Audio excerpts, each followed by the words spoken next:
As a manager, you will undoubtedly be in a position at some point in your career to hire employees. Some managers do this every once in a while others do it multiple times a year. Regardless of how much hiring experience you have, this is one of the areas where managers underestimate the importance of their actions.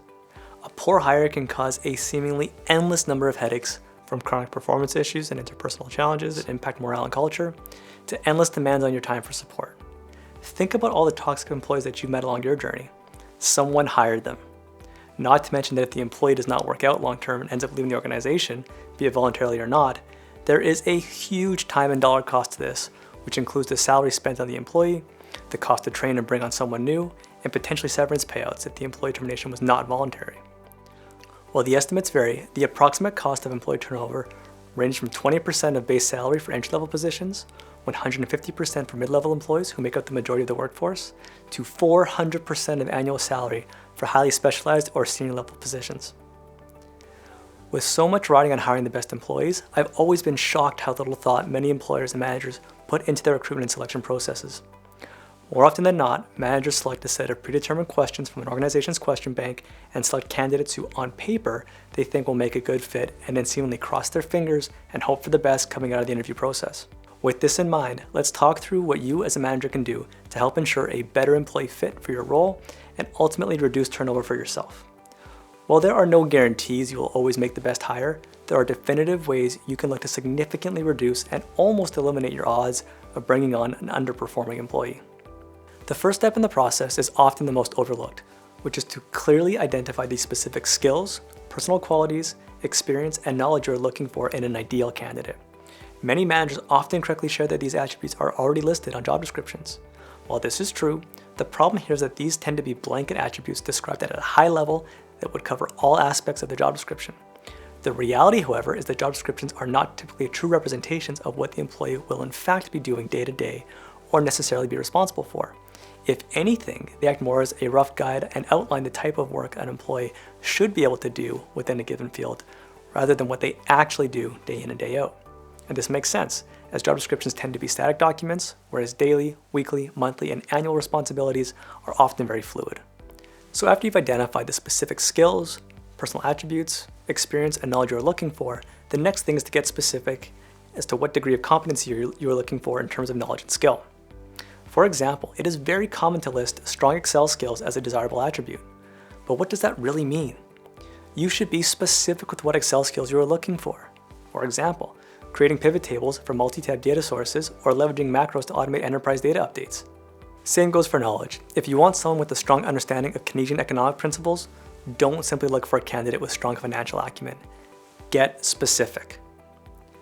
The final thing to do in this step is to then rank your desired candidate attributes in order of importance to you. Although it does happen very rarely, the odds of a candidate having every single desirable attribute are low, so you need to prioritize which ones are most impactful.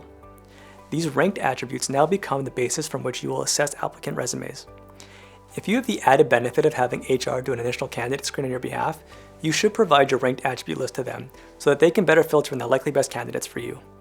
The added benefit of ranking attributes is that because interviews are typically time limited, you are unlikely to be able to assess every single desirable attribute, so it's best to focus your questions and assessments on those that matter the most to you. The average hour-long interview typically only allows for a maximum of 10 to 12 questions, with most interviews averaging 8 to 10. I'm sure you can now see just how important it is to get these questions right. After you've identified the specific attributes you're looking for, the next step is to then start crafting targeted interview questions designed to assess them.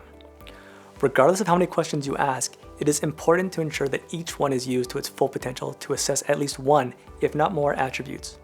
Generally speaking, there are a few different types of interview question formats you can leverage. The first is one that you are probably most familiar with and the most commonly used, which is behavioral type questions. These can be past focused, such as telling about a time when, or future focused, what would you do in X situation? For past focused questions, you are looking to assess how a candidate answers the question using the STAR framework: situation, task, individual actions, results, with a real emphasis on what they did in the situation rather than what the team or group that they were a part of accomplished. For future focused questions, you are really looking to assess their critical thinking skills. Ideally, a candidate response would have them share an example that mirrors or resembles the hypothetical one you have proposed to showcase their real-world results, again using the STAR framework to respond. When crafting behavioral-based questions, it is important to be specific with how you frame them in order for it to be as relevant as possible for the attributes you are looking to assess. The more targeted the question, the better. Unfortunately, most employers often leverage very general questions, leaving the candidate in a position to really take control over what they share and be more likely to embellish their response, or even make it up entirely. Here's an example of a past-focused behavioral interview question designed to assess a candidate's ability for a leadership role to resolve interpersonal conflict on cross-collaborative projects with peers they are leading. Tell me about a time when you were on a high-profile cross-collaborative project that you were leading, where there was conflicts between members of different teams and how you managed the conflict. Contrast this with the more typical question. Tell me about a time when you managed conflict in the workplace. Here are the same attributes being assessed in a future-focused question. You are the leader of a project that involves two teams. Over the course of the project, you are noticing that one member from the other team and one member from your team are increasingly getting into open arguments, which are derailing team meetings and creating a strong divide between the two teams. How would you manage the situation? Contrast this against what you would often see. How would you manage conflict between two coworkers? Clearly, the more targeted questions are better designed to assess specific attributes and are more likely to have the stronger candidates emerge to the top. The second format for structuring interviews is leveraging what's commonly known as deep dive questions. This format is much less structured but allows for much deeper exploration and minimizes the ability of candidates to embellish or talk in hypotheticals that are hard to validate. In these interviews, you will typically start by asking questions about specific items or experiences listed on the resume or referenced in their cover letter, and then continue to ask increasingly targeted follow-up questions until you feel you've been able to adequately assess your desired attributes. This approach is more commonly used with more senior positions, but can be applied to roles at all levels.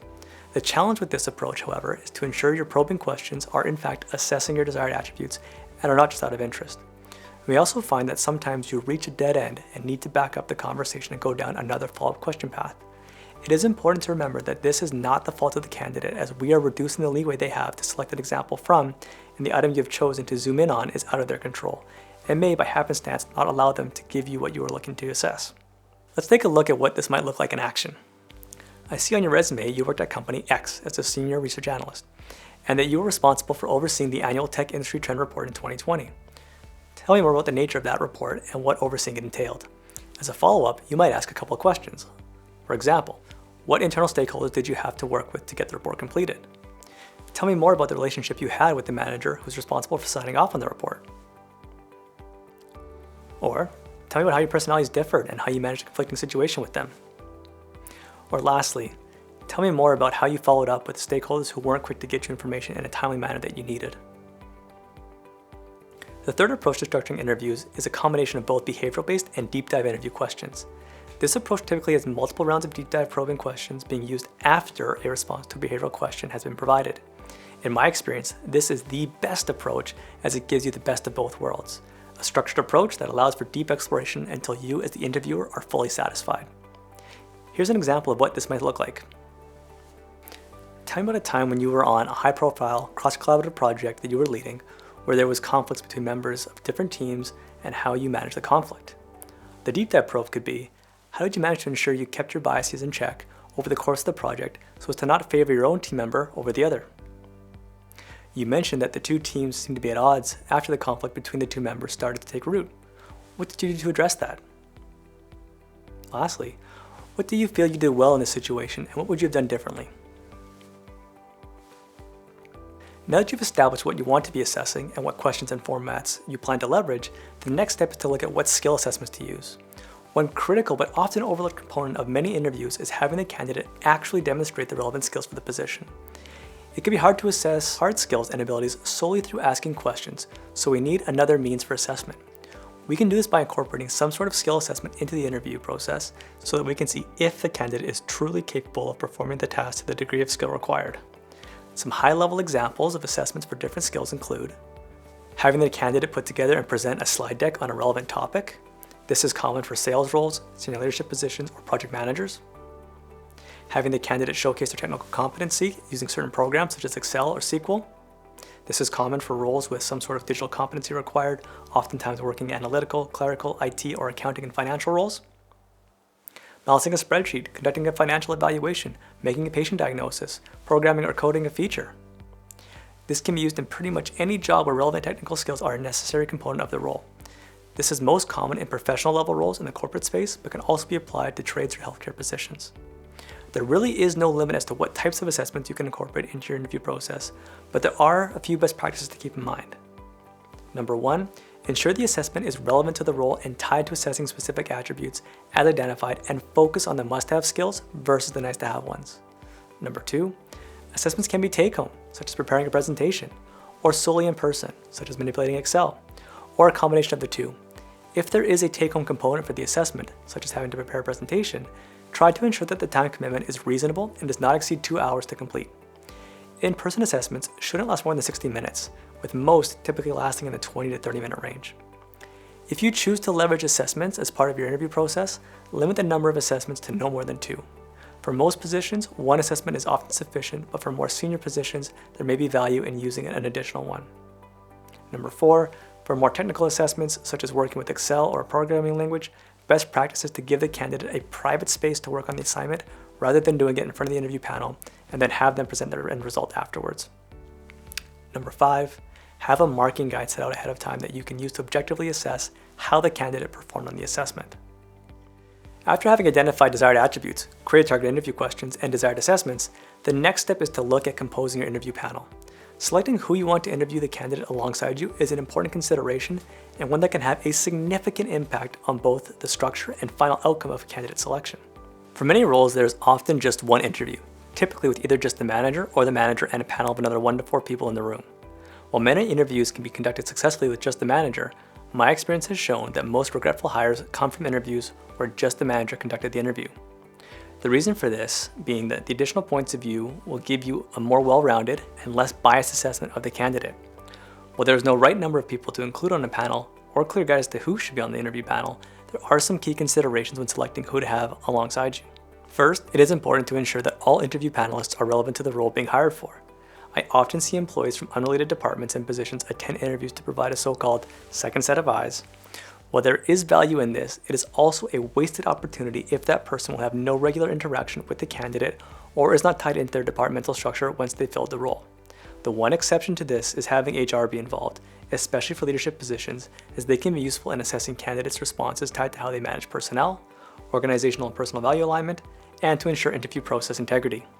I would encourage you to consider including some combination of the following personnel on interview panels: peers of the position, established and high-performing direct reports of the position if it is for a managerial role and none of the direct reports applied to it, skip-level leader for the role, also known as the hiring manager's manager, main collaborative partners within the organization, a human resources partner, particularly for leadership roles.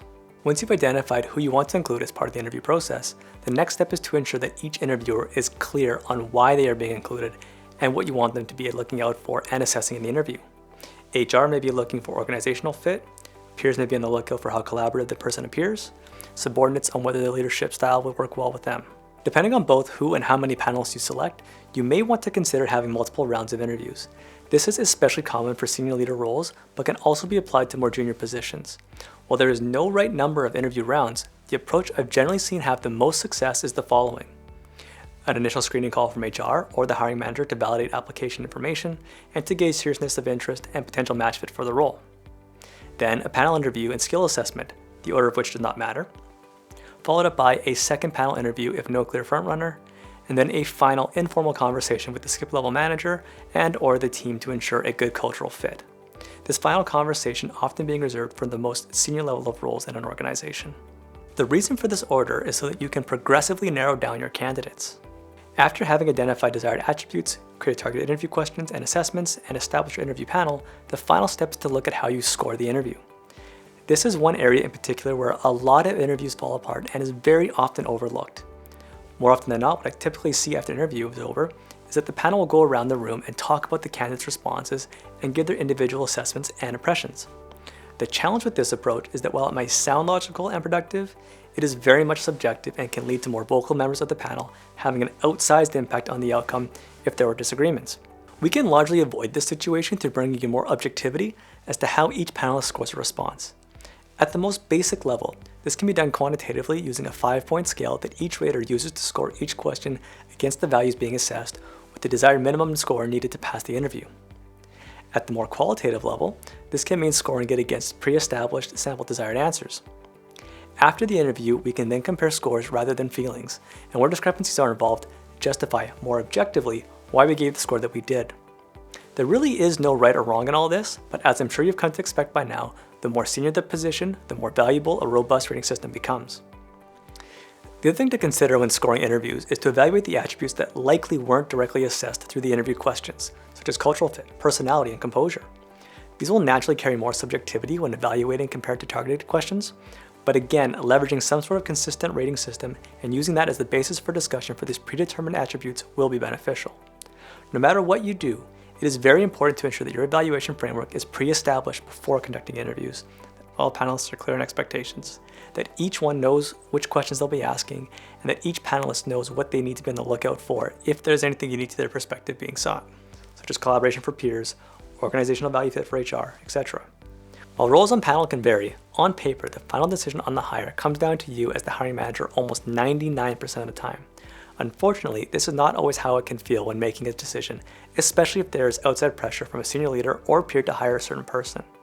My encouragement to you is that you be selfish and hire who you feel is the best candidate for the role while taking into consideration the objective feedback from panelists after the interviews take place. It may be awkward turning down your boss's preferred candidate, but the reality is that if they're underqualified, you will be the one who has to deal with the person and those issues on a day-to-day basis, not them.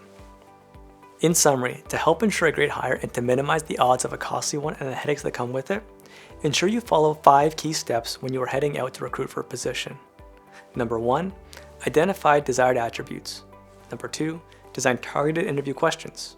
Number 3, leverage assessments to gauge technical competencies. Number 4, select appropriate colleagues to support your interview process. And number 5, leverage marking guides to help ensure objectivity when assessing interviews. I hope you enjoyed this video and now feel much more comfortable in setting up your recruitment process to help you hire the best possible candidate.